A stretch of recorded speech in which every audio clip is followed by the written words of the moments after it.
Saturday, April 5th was a big day for Concord University. The Concord Foundation hosted a fundraiser at the Greenbrier headlined by keynote speaker Governor Joe Manchin. Be not afraid of going slowly, only be afraid of standing still. And I think that is so true. Well, I can tell you, we're not standing still in West Virginia. We're not standing still in Concord.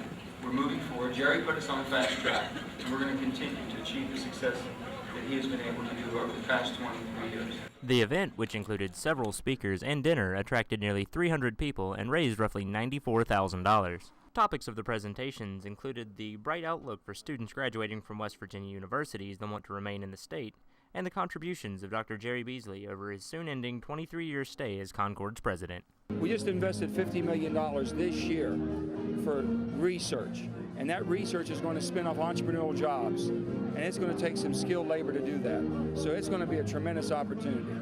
I was really pleased that Dr. Beasley went out on a positive note. He had been such a strong supporter of scholarships for students, and he is the reason that Concord has the most generous scholarship program in the state of West Virginia. Governor Manchin's encouraging words to high school students entering into college, as well as college students entering into the West Virginia workforce, and a strong show of support for Concord University point to signs of a bright future for West Virginia students. From the Greenbrier, Shawn, WMLT.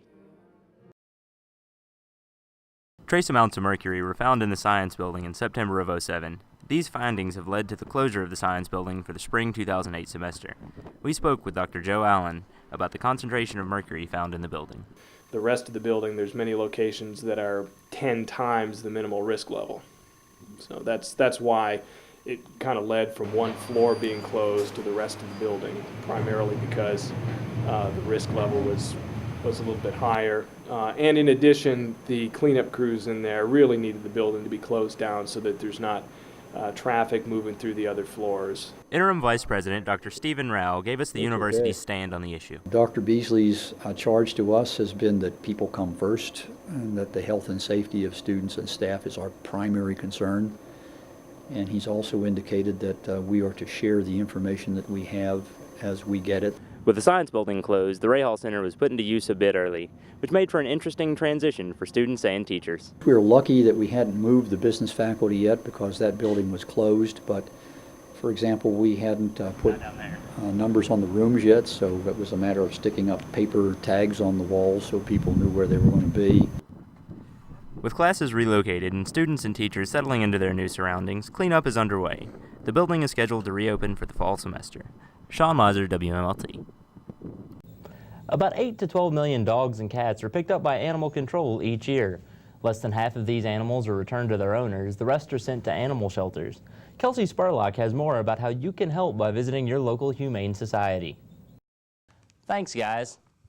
Recently, over 20 Concord students made a trip to Charleston to speak to politicians at the West Virginia Higher Education Day.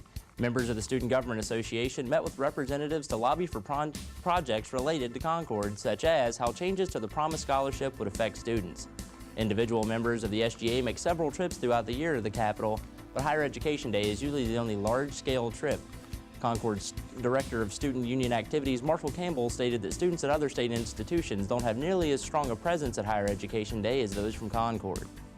And Pro Football Hall of Famer and West Virginia native Sam Huff will be speaking at the fundraiser for Concord dinner at the Greenbrier Colonial Hall on Saturday, April 25th. Huff played for the New York Giants and Washington Redskins and was inducted into the Hall of Fame in 1982. Reception is set for 6 o'clock on the 25th, and the dinner is scheduled for 7. Individual seats can be purchased for $125, and table sponsorship is also available. Anyone interested in attending can contact Loretta Young at 304-384-5257.